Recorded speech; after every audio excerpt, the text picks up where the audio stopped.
Thanks for tuning into the Owl's Nest. Today we have a special guest joining us to talk about being a content creator in the Overwatch scene, Florida Mayhem streamer Sam. That's coming up today on the Owl's Nest. Welcome back to our regulars, and hello to any new viewers. If this is your first time visiting the Owl's Nest, make sure you hit that subscribe button and like the video. Turn the bell for notifications, and make sure you leave us some comments. Let us know how you're liking the show. So joining us today is content creator for the Florida Mayhem, Sam. Sam, welcome to the Owl's Nest. And thank you so much for having me, guys. Really excited to be here. Yeah, well, we're glad to have you. And, the first thing that I have to ask you, which is something that I ask all content creators or esports pros the first time that I ask them, and actually, Jake, feel free to answer this as well, because I don't know that I've ever gotten your answer. What was it about Overwatch that initially drew you to it? I mean, with all the games and all the different esports are out there, what about Overwatch captured you? Well, before Overwatch, I actually played Minecraft, and I ended up coming over here alongside Dante. Oh. And we played together all the time. Like, I would play Reinhardt back in the day, and he'd play Sombra. And it's just the visual appeal of the game was unique to where, I mean, I think even now there's not quite a shooter like it, and that's why I think it's the best shooter game ever made. It's just so immersive. The characters are very cool. I think I fell in love with Genji the second I saw him. I think the Dragons trailers, it made me a Shamana main for literally, till season 10 to 12. Just super thrilling. There's not a game like it in terms of like first-person shooters. I'd compare it to kind of like the Borderlands of, RPG games, just because how Borderlands like has such a nice atmosphere that's kind of cartoony that it just drags you in the second you start playing it. To me, Overwatch did the same, but at an even greater level. I think that totally resonates with me. Like, I think when I came to Overwatch, I was definitely coming like for esports in the sense of like I knew because Blizzard had supported Heroes of the Storm that Overwatch was positioned to be like really successful in that regard, like that they would support it and make an esport happen. And coming from TF2, I already had like some of the fundamental FPS skills. So I think my draw was a little bit different, but I think pretty quickly it became more than just about competing, and I also really fell in love with the game and actually just really enjoyed it for what it is. I think it's absolutely right that like the visual, it's one thing that's pretty incredible in Overwatch is how much crazy stuff can go on, like how many different heroes there are, and they're all completely different from one another, and yet, like I was talking with someone about this earlier, is like the sound of a footstep, like just hearing that, you like know what hero it is, and I think that's like completely ridiculous in a game like Overwatch. Like just the quality of the fundamentals in the game, just like the way it is built is so well done. From things like the sound design footsteps to things like the net code. I've never played an FPS game that actually felt fine on 100 ping. I mean, it's not great in Overwatch. Like certain heroes are especially hard, but like I'm like compared to any other game, it is the best of all time FPS game and high ping. Like I don't think there's even a close second between like most games I played before. Like TF2 on 100 ping was unplayable. Like nothing, like literally nothing worked right. Like the sniper was sort of playable on high ping. That was like it. Literally everything else felt terrible. And it's incredible how Overwatch, obviously 100 ping is never good, but how small that is compared to certain games where you literally could not play on that ping. So how do each of you approach creating content outside of streaming for Overwatch? I mean, in my podcast streaming career, I have created content for a number of games, and I definitely feel like for Overwatch, outside of following League play, it's a lot different from something like, let's say, World of Warcraft, which has, every few months they come out, with new patches, new expansions. So what is it that you look for in creating content, both from a streaming perspective or from a YouTube perspective, which is where a lot of your content is, Sam? Well, it's a process, and sometimes you're going to hit the nail on the head, and sometimes you're going to swing and miss. That's just the YouTube algorithm nowadays. But for me, I try to think about like what the community wants and what is, because this is the biggest misconception when it comes to streaming. It's like a lot of people see the content creator as, the big guy, like the special person, right? But I think for me, what's helped me so much is understanding that I'm not that important. It's what the consumer wants that's important. And you need to see it from that perspective to really be able to grow yourself and push yourself and expand upon your horizon. So for me, especially with, a lot of the casual Overwatch content, I've been doing hacker hunts, which a lot of the casual audience loves. And that really helped my channel take off again. I look for what, one, gets viewership, two, is easy to do for my time, 3 would make my channel a little bit more diverse and tap into that target audience. Because according to Jeff and Blizzard, can I say? Nah, yeah, this is from the lightning round. I think like 70% of the PC Overwatch player base just plays quick play. They don't even play competitive, and 30% plays competitive. And I thought that was a really interesting number as well.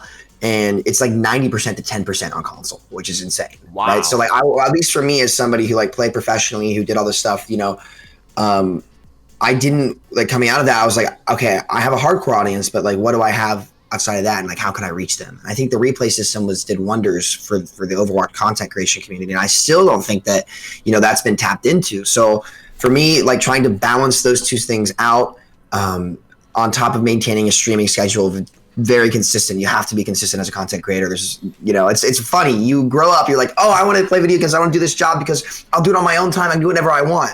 When you get here, and it's like, no, you're here every day, and you can't. I don't know the last time I've had a day off. But at the same time, I'm doing what I love. It's really work if it's what you love to do. And here we are. I know what you mean about that, like the sense of consistency. But also, I think you made a really great point, especially YouTube. Which I think is something that probably a lot of people, like I think most people nowadays, at least, they get into Twitch first and they get into streaming first because it's way more direct. It's just like, just turn the stream on, play games, talk, right? Like it's less produced. It's less, I wouldn't say less work, but it feels like less work at the beginning because it's a different skill set. Yeah. But I just mean like in terms of like, it's where people start. But more and more I've been seeing like, wow, like you've got to be, if you want to really do it seriously, like expanding, across Twitch, YouTube, not only is there going to be a lot of times where you're just getting double content, right? Like content you're streaming on Twitch, little editing, that becomes a YouTube video, right? So I think that's a great point of like diversifying. To point out about the quick play stuff, I've totally seen like, you ever like play quick play and you'll see people who've got like the diamond border accounts, no ranked placement. I'm like, man, that's like twice as many levels as I have. Like I probably be that level if I got all of the if they gave XP for scrims for like the first 4 years of the game, I probably would have been that level or something. But still, like it's insane. Like that's like a professional player level of time investment into the game. And they've never played ranked, and some of them are like good players. Like I just think that's so interesting. It's like a totally different mindset when I can't really relate to, but just shows like, wow, I have a lot to learn.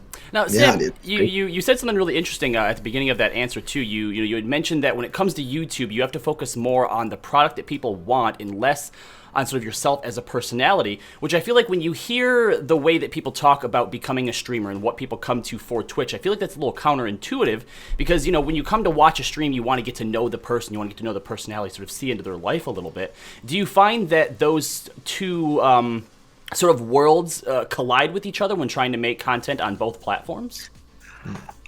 Yes and no. I think, at least for me, like I see my personality as something that can kind of mesh and fit into different environments. Like I'm just me, right? But at the same time, it's like, okay, how do I take what I am good at and apply it to a new thing that a consumer might want? Like, well, you have to ask yourself when you're making content, what's going to make you stand out? Why should this viewer stay and watch you? What do you bring to the table? And for me, that's the main reason I played Contenders. Aside from my community wanting me to play, I was like, you know what? I want to have that rep and that credibility that people know. Because putting in the work goes a long way. Like everyone knows that people are human beings.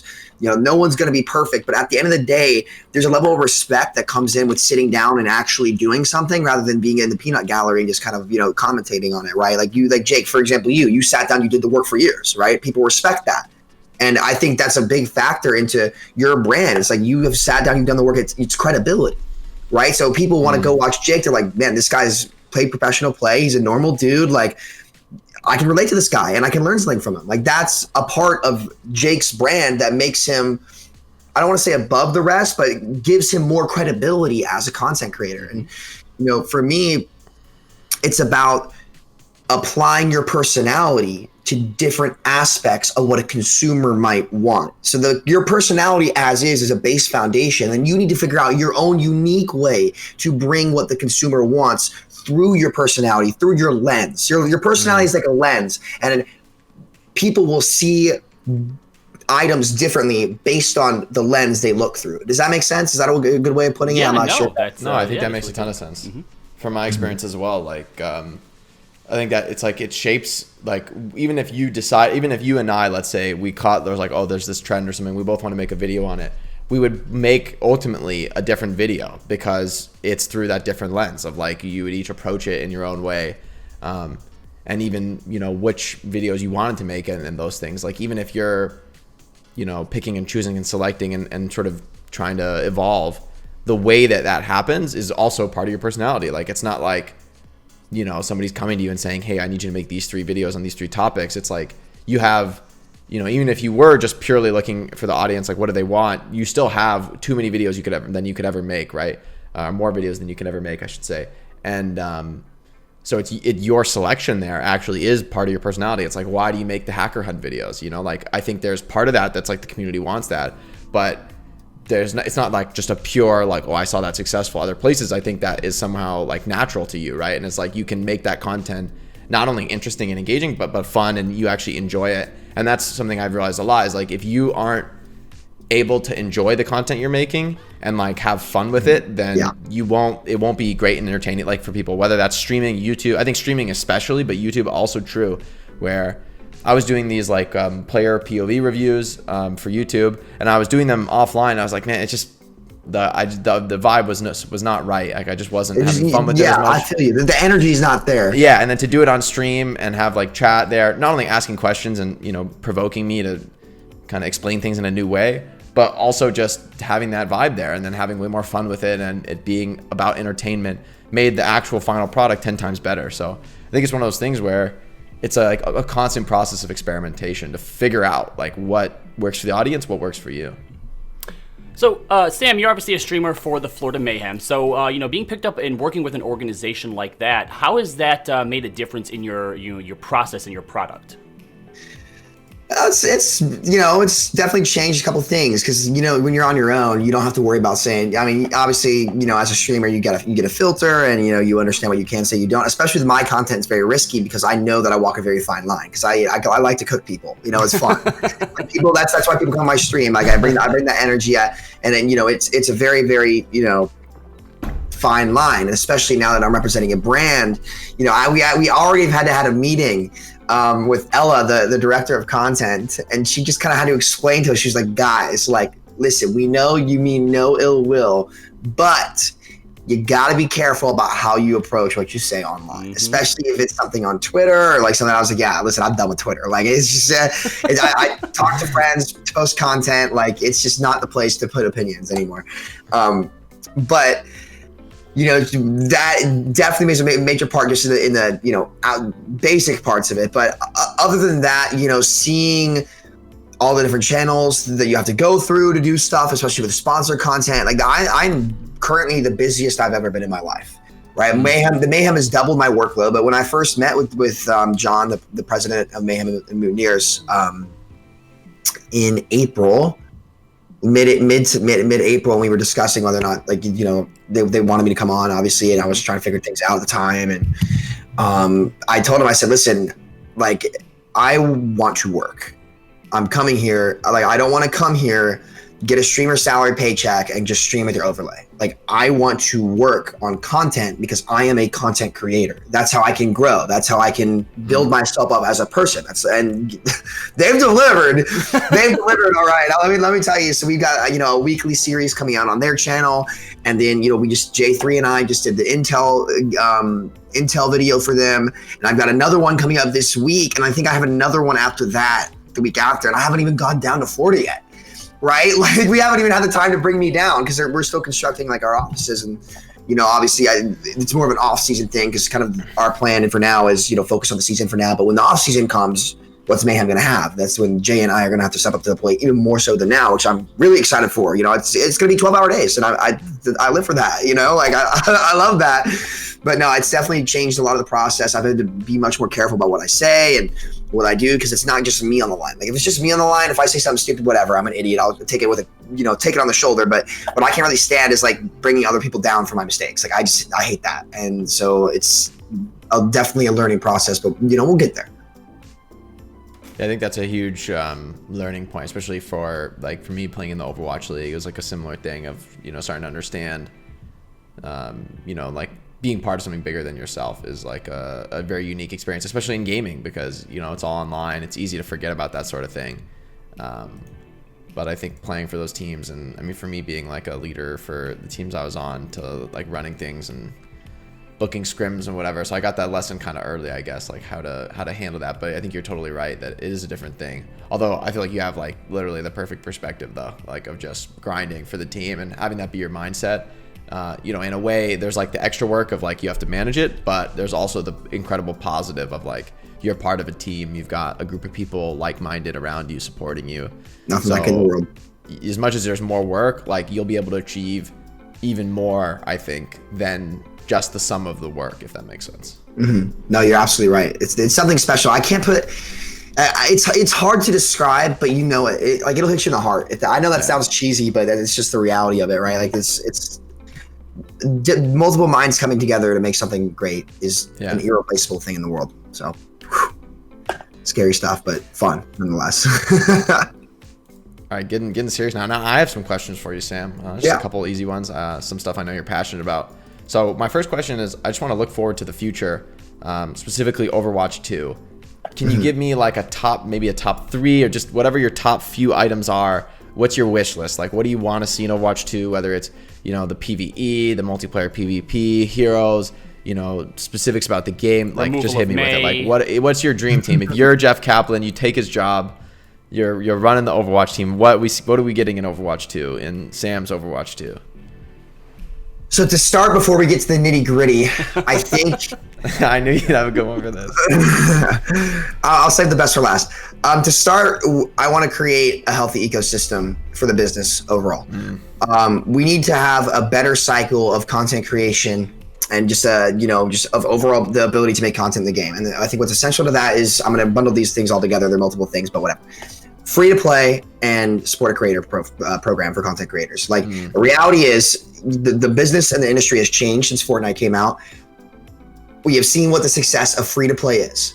The game needs to go free to play to bring as many users as possible to help the ecosystem, right? We need phone verification for ranked, obviously all that other stuff to come. But a support a creator program on top of that will bring so many more content creators alongside, all the new players, right? Meaning you have more content coming out, more creators advertising Overwatch. And if that happens, the base foundation value of the product will go through the roof, right? Potentially doubling, even tripling. And if that happens, that helps the most? Overwatch League. The more people they can bring into the game, the more customers you get in the store, the more likely you are to have them stop by and watch an Overwatch League match. Right, so overall, it'll just drastically raise the quality of Overwatch. So that ecosystem is essential. It's the foundation, and as much as I'd like Brig out of the game, it's got to come first, right? It's got to come first, right? 2, okay, we need to revisit the learning curve of the game and how we reward players for what they do on different heroes. I know Blizzard likes to look a lot at win rates, but at the end of the day, you can't just look at stats and think that that's everything that's right? At the end of the day, there are some heroes in the game balance right now that reward you equally as much, if not more, for doing drastically less.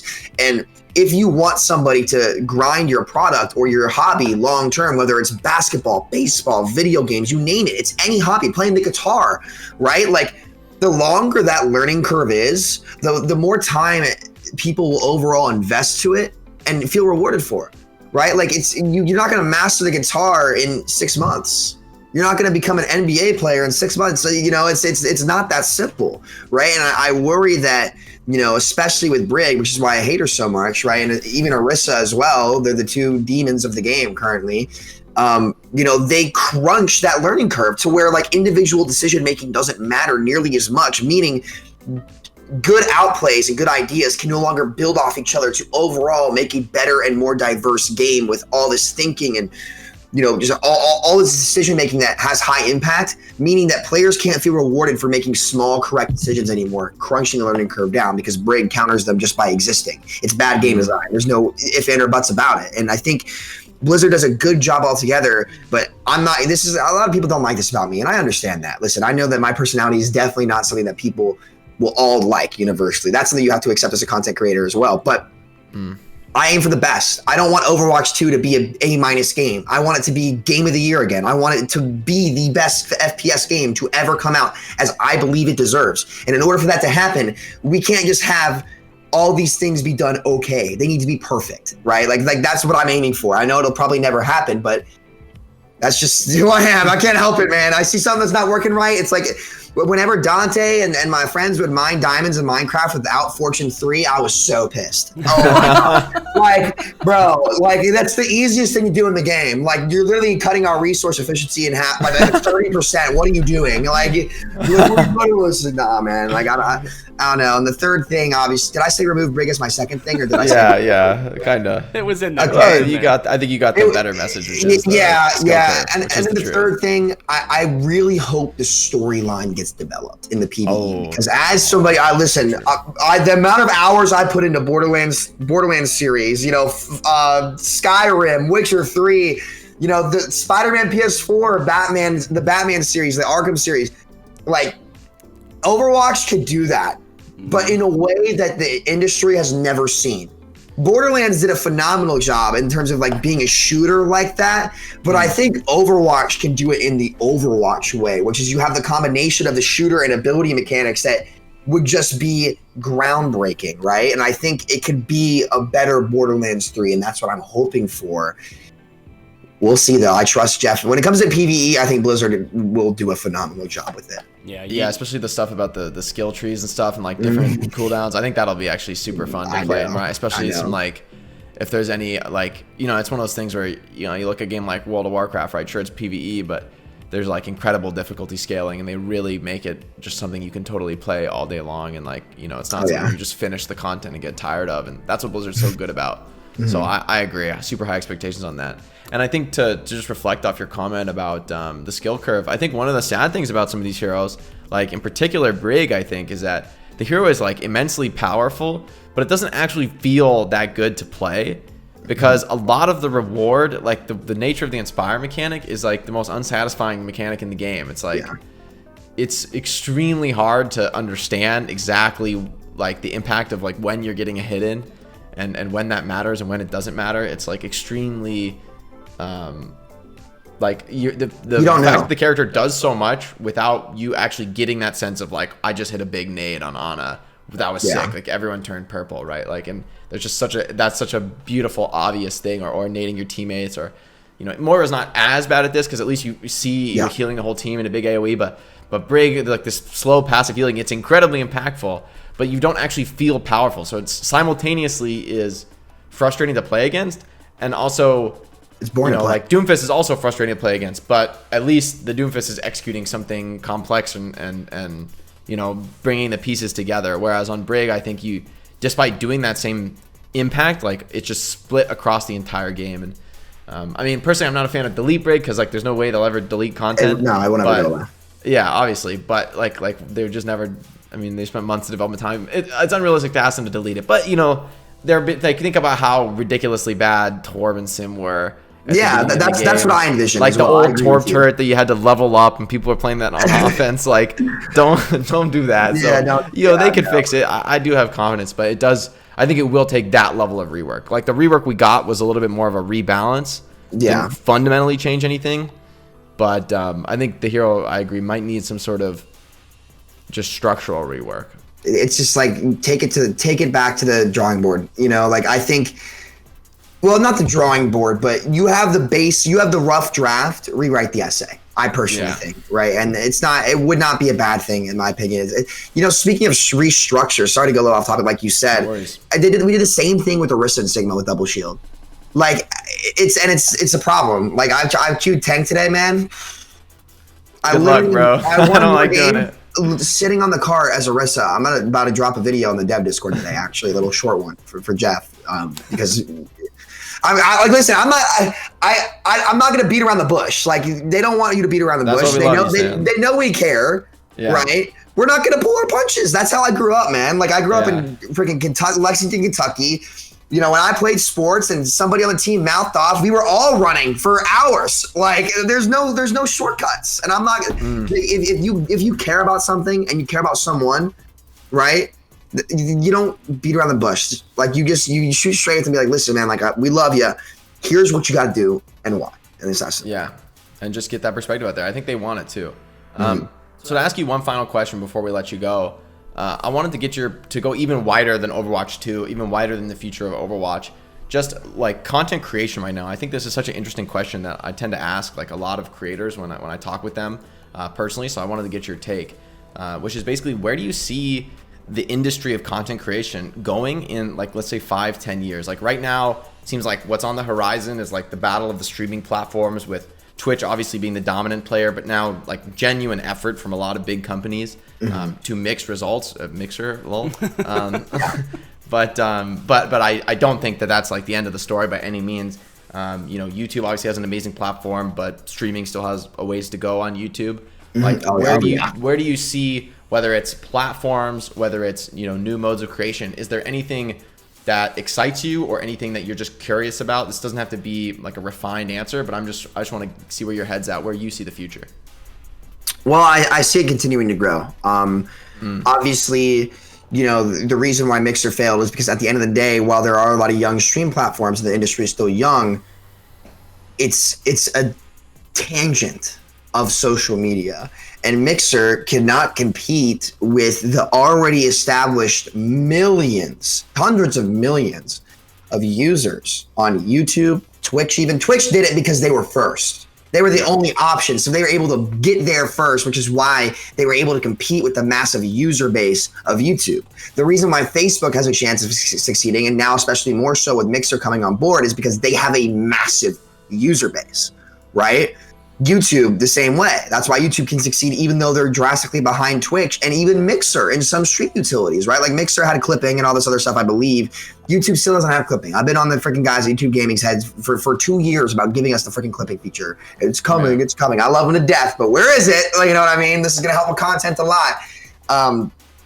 It's going to continue to be the dominant thing. I know YouTube is trying to become more of a television cable service as well. Like they're having YouTube they're pushing it very hard, and that's the direction they want to go. They want to be just a giant, they want to be a sustainable content source. That's their goal. And right now they're focusing on TV. I think what Twitch needs to do in particular is they need to stay ahead in utilities and monetization policies for streamers. That's going to be what separates them from the rest of the bunch. They're years ahead right now. They won't be able to maintain their lead to the degree they had. There's no way you can maintain that level of, frankly, superiority, right? Other platforms will eventually start to catch up, but they've established themselves well enough to be the dominant competitor, unless YouTube will be the one to surpass them. Because if I had to, here's an interesting question for both of you. If you had to guess in 2019 across all media platforms, what percentage of gaming content watch hours came from streams, and what percentage came from VODs?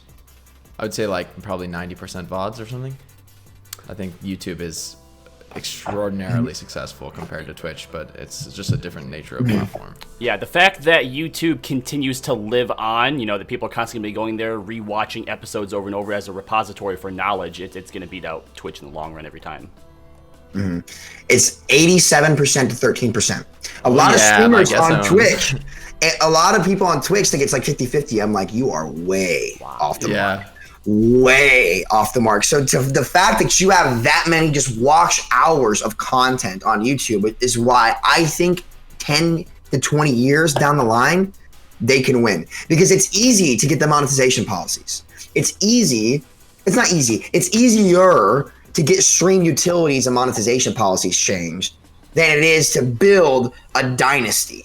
And how many years has it been since YouTube came out? Like what? It's like early 2000s, right? Or something like that. If you think about it in that sense, they've got a 10-year lead on Twitch, but they haven't been able to apply that to their streamers yet. And it's starting to happen now. But my big guess, my big long shot guess that everyone would laugh at me for now is that in the long run, YouTube is going to become the ultimate gaming content creation platform. I think they will surpass or mirror Twitch in terms of in terms of streaming utilities and being a good streaming platform. Because the reality is, there's just no way that Twitch can keep up with the user base of billions of accounts or whatever it is on YouTube. It's like they have such a big lead. They have all this power. They just don't know how to channel it. And if they learn, Twitch has amazing control of their power, right? But in terms of max gauge, YouTube is 87 to 13%. And like that's a huge number. That is a huge number. So I don't know. I think, that's just going to continue to grow. I'm super excited to see how it pans out. I would consider Facebook and Mixer a player now. Like before, neither of them were players, but they each had what the other one lacked. Facebook lacked the utilities and the infrastructure. Mixer lacked the audience. But Facebook has, now they have both, and we'll see what ends up happening. But it is the best time ever to be a content creator, ever. All right, well, Sam, thank you so much for joining us here on The Owl's Nest. It's been an absolute pleasure, and thank you for watching The Owl's Nest. Now, before you go, make sure you click that bell to subscribe to our channel, get all the notifications on the latest videos. And if you happen to be a comic book lover, don't miss the Other Identity podcast, the latest comic and film news and insights hosted by former Marvel insider Ben Morris and a resident comic book expert, me. Catch it now wherever you follow your podcast. Make sure you're following Jake at JakeOW on Twitter, Jake_OW on Twitch and YouTube. And of course, you can also find Sam at SamitoFPS on Twitter and YouTube. Sam, thanks again for joining us. No problem. Had a blast, guys. All right. And remember, everyone, Thanks, Sam. until next time, stay on that payload.